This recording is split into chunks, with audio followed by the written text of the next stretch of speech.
Kanagumba miyoi amagi hakchangda boot bread natraga thawai miral jangchenduna laikhiba haunted oraba yum natraga haunted oraba apartment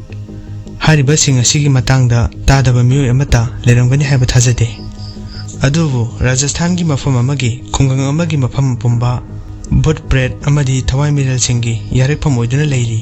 video sida India gi khwaidigi haunted oriba mafam amagi matangda semjaba video amakhakni video asibu loiba phau mideng taminasi Rajasthan haunted stories ghosts amadi thawai miral kayagi akiba wari kaya amagi haurakpham oriba state amakhakni Rajasthan gi Alwar district ta leiba Bangar Fort ki maramda taba miyoi kaya so leramgani Fort asigi hek mamangda asumna signboard ama theli masida haribasi numit takhraba matungda Fort asidagi yamna lapna lebiu haiduna signboard asida theli signboard asi hek urubada Bangar Fort asi kari oramgadabna khanbada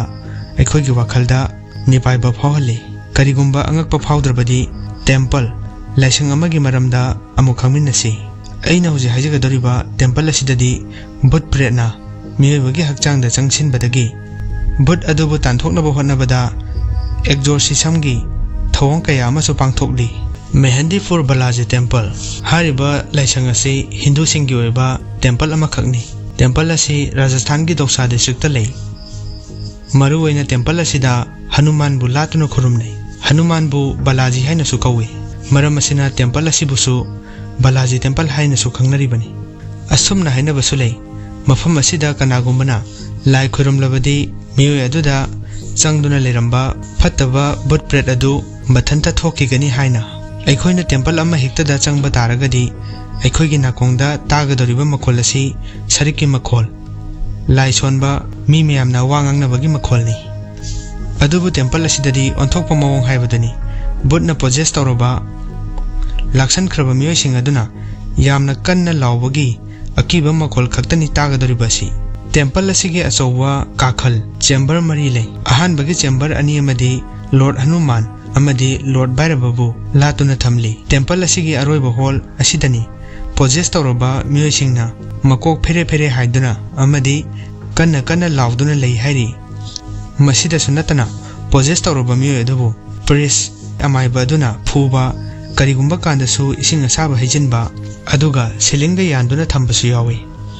mafam asi heart sonba wanthaganba miyoi singi damaktadi changdabana fai hairi aikhoina mandirda natraga isorda karigumba pot khara kaluba taragadi lai khuramba loirba matungda prasadi chaba yaba pochak kharadi adum handopirai amuk handorokliba prasadi adu ahal angang amata khaktana yamna fai khanduna chanaba ngaktani adubu masi Mehendipur Balaji Temple gi wari asigadi khara taiwanare temple asidadi prasadi katnade hairi tasengbadi asomna hainari mafam asida pot yonba miyoi singna nangolda prasadi adu yonsilaknaba yamna kanna hotnarakani madu aikhoina kaidonungda leiroidabani adubu pumnamakse tokthoklaga pot yoliba miyoi khudingmakna leidaba yade haiba aduga aikhoina su soifadana leida yadraba amuba machugi marum taba pot amadi leiri amuba matum asibu leiraba matungda achakpa maida amuk langsilli karigumba masi tahodaba tarabadi aikhoigi betlak daw yaroi hainari aduga mafam asida yolamba pot amata chaba yade haiduna mafam asigi miyoi singna thajanari maram asidagi amuba matum adubu aikhoina leiraga maida thajilibani Lord Hanuman gi maming asi Sankar Mochan haina su kawi Sankar Mochan haibadi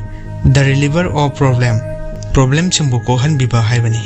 mamangda pankhiba amuba matum adugi matangda wafam khara amuk haijarake mafam asigi miyoi singna thajanari madudi amuba matum asi miyoi aduna maida hunjanringe mamangda miyoi adugi hakchanggi akoibada mangarak round koiraga maida hunjangadabani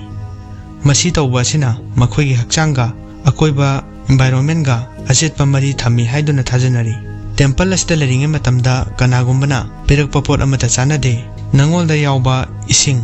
chaba yaba pot natraga prasadi ama hekta oirabasu temple asida thamamdana puduna lakadabani aduga mafam asida miyoi amabu sokpa natraga miyoi amaga wari sanaba haibasi athingba lei maramdi nangna wari sagadoriba miyoi adu possess tawre haiba khangba ngamloi temple asidagi thorpa matamda temple asida amuk halaga yengnade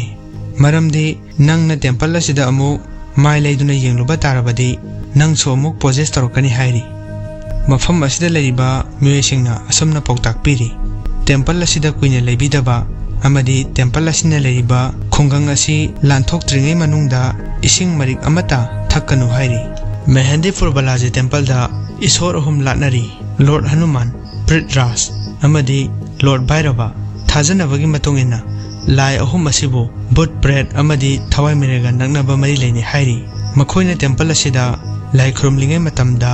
lai ahum asina hekta lai aduga lai sing asigi saktina temple asibu ngakpi senbiri haiduna thajanari. Aduga panba yaba wafamdi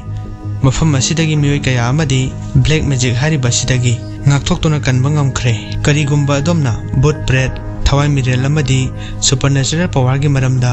thajabidaba taragadi Mehendipur Balaji Temple asida hekta chatpiyu haiduna hainari. Maramdi temple asida tawriba oriba thawong sing asina thajahanba ngamgani hairi.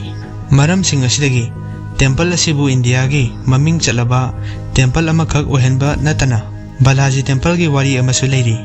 Miyam singna thajanabagi matung inna mafam asida latliba Iswar asi yamdrabada chahi lising amagi mamangdagi leirakle. Aduga temple asi Hanuman masamangna saramkhibane haiba wafam asida mayamna thajanari. Temple asina sadrigi mamangda temple asigi mahutta asukpa umang amada latnarami. Adubu Sri Mahan kauba nupa amagi mamangda hariba Iswar ahum asi laklami. Aduga Iswar ahumbu seba tau hairaklammi. Masidagi mandir ama miyamna saduna Balaji Temple haiduna maming asi thonkhi. Mafam asida aikoina khong hek thangjinbaga miyoi adugi hakchangda yamna tonganba environment amagom phawhalle. Temple asina leriba mafam asi yamna su sai. Buddha bread thawai mirel heloi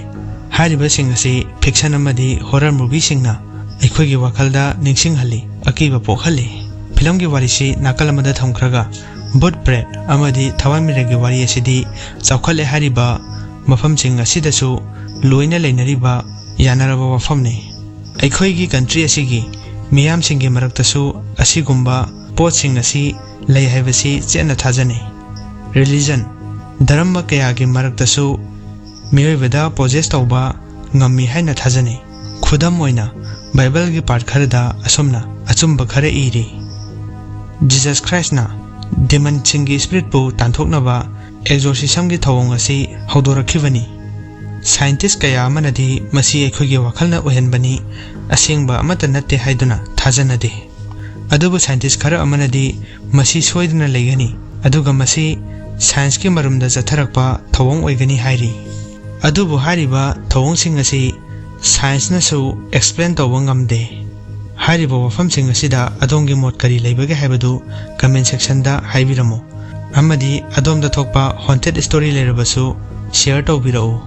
Loisilakpada channel asibu subscribe tawbidriba singna subscribe tawba kawbigano. Amadi bell icon da namduna channel asigi anoba update sing asi khangbiyo.